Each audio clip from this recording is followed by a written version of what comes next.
Sorry! Swadi yazık! Swadi yazık! Swadi yazık! As this man lies on the ground, a Kosovo Serb, powerless and defeated, I am reminded of the state in which all Serbs living in Kosovo are today.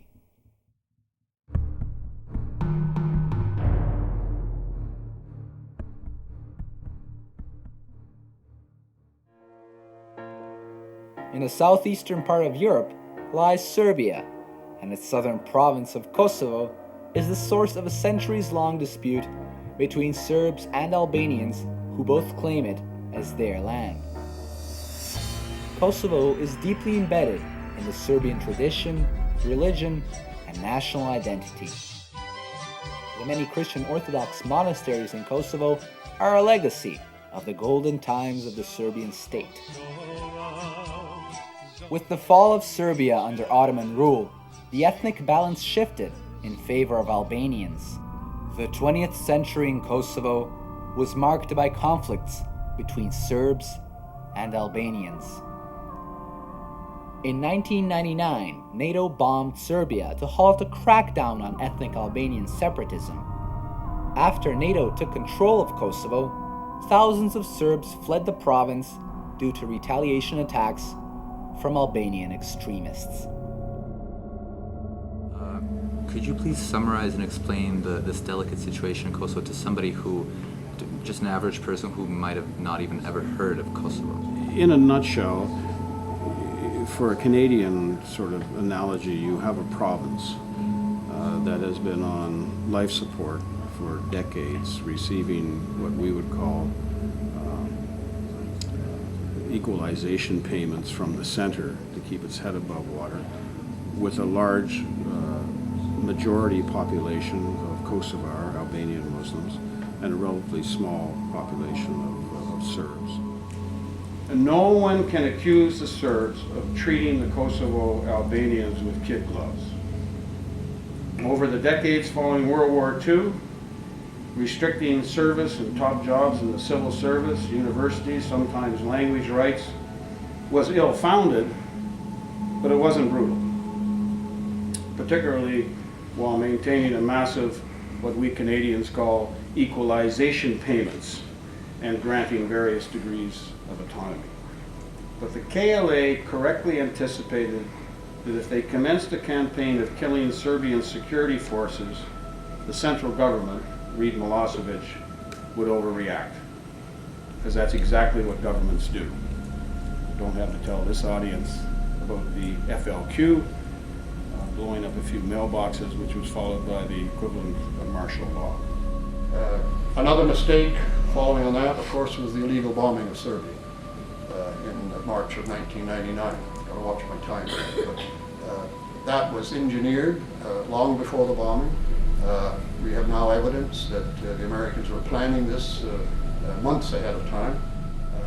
What followed was the expulsion, or to use the Balkan term, as the cleansing of tens of thousands of Serbs in spite of the presence of NATO peacekeepers.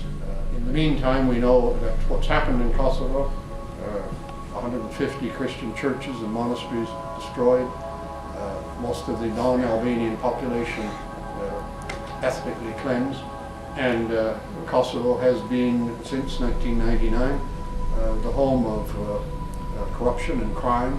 Most of the heroin trafficking into Western Europe takes place there. It's a fact that the three prime ministers of Kosovo, all of them have criminal records, all of them on the Interpol list, all of them are linked to the drug trade, involved in various rackets, all of them are involved in ordering targeted assassinations. Now, public opinion is led to believe that this is a legitimate process of independence. It's not independence for anybody. It's the carving up of a country under false pretense, and it's handing over the government of that territory to a bunch of thugs, essentially, and thugs are very convenient to have under your auspices because they can be manipulated and they tend to obey orders. But the real thugs are the people in high authority in the European Union and the United States and in NATO, which are upholding which are upholding and fostering the criminalization of the state. To this day, a small number of Serbs remain in Kosovo. But do they really have all the human rights that are described in the many UN reports coming out of Kosovo? Is Kosovo really, as the West describes it, a peaceful democracy? More about everyday life in Kosovo. One day, It's starting to become like an American day. Like you don't have time to think or anything like that. You have to work a lot, to study, to think about the future, to plan where you're going to study, to come back here and live it and improve the place where you were born. So people are busy and thinking how to improve stuff. what is the situation like here with the minorities? It's really good. Like many Albanians had difficulties because it's hard for them to cope with Serbians. Well, I think day by day things will improve because time heals pain. So that's what I think.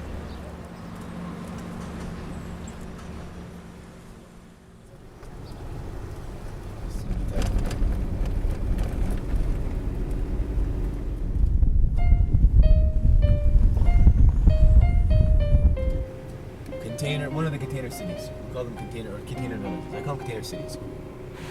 They're all over the place, and and living in them are usually people from the March riots. Some of them were living there before the March riots.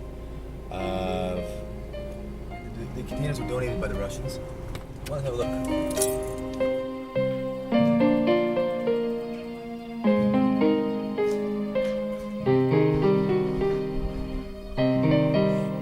Sam iz Obilića, gdje sam rođen u Obiliću, živeo u svojoj porodičnoj kući do 18. marta 2004. godine kada su nas Albanci, to jest albanska iridenta, istjerale iz svojih kuća, popalile svoje kuće. Došli smo ovdje, pre nego što smo došli ovdje u Gračanici, bili smo u kampu NATO snaga gdje smo bili 6 noći.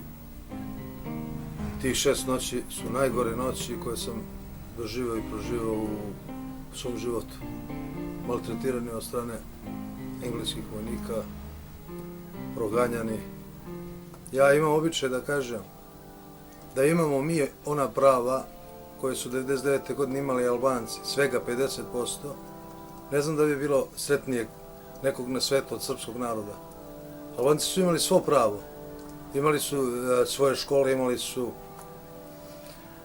svoje institucije, fakultete, jezik, sve. Dok danas, u 2008. godini, Srbi nemaju pravo na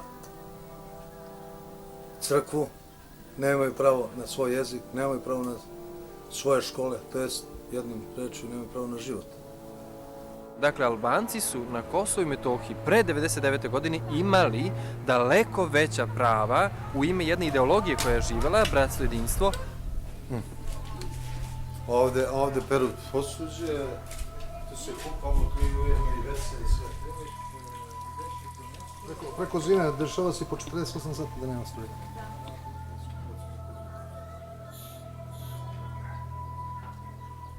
Mesto Obilić pre bombardovanja, to je jedno mesto koje je u samom gradu Obiliću bilo preko 6000 Srba. Posle NATO agresije i ulaska NATO vojnika, kao malo često sam rekao,